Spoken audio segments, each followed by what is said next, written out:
Yo, it's Guido coming at you with the Tactics Talk. Welcome back. Thanks for tuning in. I hope you guys have a fantastic day. And it is moi on Prokhorovka. I am in my Tortle. And we're going to talk about doing what has to be done. I talk about, on this map, a lot about the positioning. Hello, Winfred. He said hello. I think I do actually answer him right there. For a wonder, I notice it. I pay attention to this map because on the deployment because I know that people don't like playing up here on the 5-6 line. It's probably one of the best places to play to include the middle of the map, but every time somebody sees two or more arty, it just seems like nobody wants to go there. This is not the best tank for it, although it's not bad, to be honest. We'll talk about it when I get up there, but I'm noticing nobody on my team is going that way, right? If people aren't directly taking heavies, like the T-29, for example, he should be up here loving life. T-29 should be up here. And so I can tell right away that I probably have a team that's, depending on the tanks, probably not really a good player. I wouldn't expect a Hellcat to come up here necessarily, or a Setter. You're not going to come up to the 5-6 line in one of those tanks. Although, you could, if you're very careful about not being spotted, because your shots onto the hill are pretty awesome from over here. All right? So, I do what I got to do. Finally did answer that guy right there. Now I know based on this position and the bushes over here that I might actually be able to do some good work with the Turtle. And this is a fairly hard tank in terms of armor, so I might have a pretty good time with the arty in terms of shrugging it off a bit. The problem with the Turtle, like many big square tanks like it, is that if you do get hit on the top, it's a pretty easy pin by the artillery because of all the flat spaces, and it's a lot of real estate on top. See how big square top of the tank, pretty easy to pin. So as long as they don't do that, you're in pretty good shape because it's got some nice armor on it. And they are GW Panthers, so they hit decently hard, but it's not like having a Tier 9 or, say, a M12 in the game. All right, so we'll just kind of work the middle right here. The problem with a casemate in this position is it's very difficult to point one way and then get pointed the other in time for some of these shots of opportunity. So we'll just come up here. My initial moves here were just sort of kind of hang out and see if I was able to spot guys coming up and over. Seeing their BZ-176 here was a bit of a bummer. So that's not really the guy I wanted to see. If he's able to get a pen on me, he can absolutely maul me. Plus he's got the HE that he can just take chunks out of me. Ooh, okay, well, that's all right. Thought I was going to get a shot on that guy. The enemy Scorpion G drowned. That's very helpful. That's hard to do, folks. That's hard to do. So I'm assuming he did it on purpose. Over there jumping into the pit of despair, and we're up 3 tanks. Very nice to have killed their 1390 and to still have our setter. That'll work. We are starting to take the hill, although that does stumble just a bit here, I think.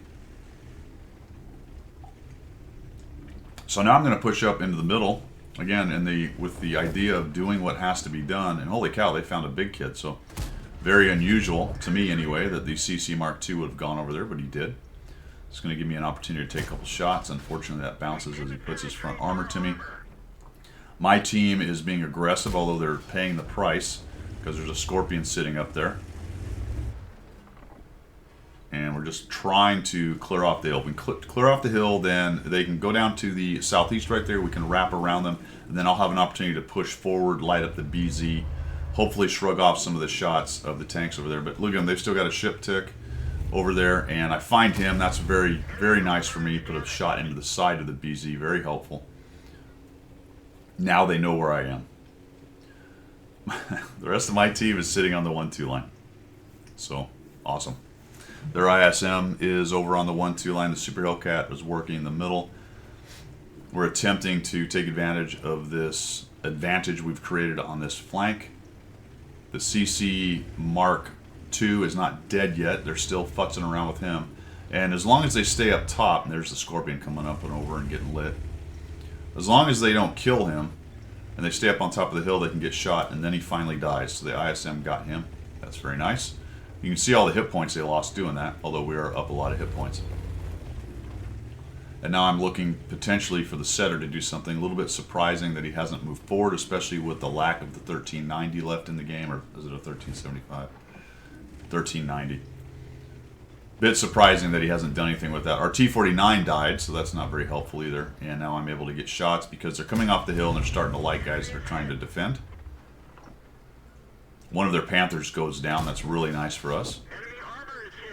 This thing reloads very fast, so we're going to cut a couple more shots here. That one's going to end up missing. And now I need to get rid of this BZ-176. We get rid of him. He's sort of anchoring the middle over here, keeping us from being able to really come up and over the hill, and provides fire support from this middle position. And then I take kind of a hasty shot. I mean, I got to back out of this because that's about the worst position for me against the BZ-176, and I'm also worried about getting shot by the E-75, the ISM, and everything else over there. When you get to this part of the game and you're up ahead this much, say 8-2, and you're starting to get pressure on them from multiple directions, there is a bit of a safety and numbers kind of idea. Now, if you get focused, then it's not very helpful, but odds are, if you're not the guy that they first saw, I bounce him right there, that they're going to be very busy with other people. Having trouble with him. I'm actually shooting back-sloped armor, even though I'm going after the lower plate. So I'm increasing the armor of that lower plate a little bit based on my angle. So now I'm just going to push in here. Now I am absolutely seen. So in this case, even though there's large numbers, I can tell that not a lot of my guys are being shot at right now. Although the Type 4 might be giving them a little bit of fits right now. We find that guy up high. So I knew I was being shot, so I wanted to get down below the terrain right here. I don't know how that went in, to be honest. That was nuts. I think I might get one more in the lower plate. No, that goes in the dirt. You gotta like it, how fast this thing shoots. Oh my gosh, are you kidding me? You see that thing arc and it still went into the poor guy's lower plate and it was into the side. This ISM is getting brutalized by me, though he really shouldn't be. There we go. There we go. Dispersion and RNG felt badly for him and decided that he would just die to the M12. 2,674 damage. There might even be a little bit of blind damage in there potentially. 250 bounce, 316 assists. No kills on that. But taking a look, I don't think I get a shot. No, yeah, the setter's running off this one. He dies pretty quickly. That's a miss. Boom. You know, sometimes you just get in these games. Pay attention to the deployment. I've said this before in the past that when I assess what's going on, I generally consider myself the best player in the game, even if objectively I'm not. That's how I position. That I want to go someplace where they need the best player to play his best. You still take into account your class, the map, the mode, your tier, all that stuff. That's absolutely important. But as you consider all that stuff, still put yourself in the position that you need to be in, right? And in this case, nobody went there. So I wasn't a light tank and I wasn't an arty. So obviously if I'm an arty, I'm not going to go there. If I'm a light tank, I'm probably not going to go there and stay there. But in this case, you might look at that and go, well, I wouldn't take a turtle there, but nobody else was going there. So based on all that data, what I know about how this game is played, looking at the tanks, I'm middle tier with a heavily armored tank, okay. Cons there are I'm slow and I'm a casemate, so it's hard to move from side to side. But we needed somebody there to kind of keep them honest, to support the hill, to potentially go up and start lighting the BZ later on, to get shots on him. All the things that happen on the 5-6 liner, which are really important on this map. So nobody went there. I had the tank to do it, so that's where I went, because it's an important spot. That's how I generally play the game. All right, guys, that's all I've got. Go where you're needed. See ya.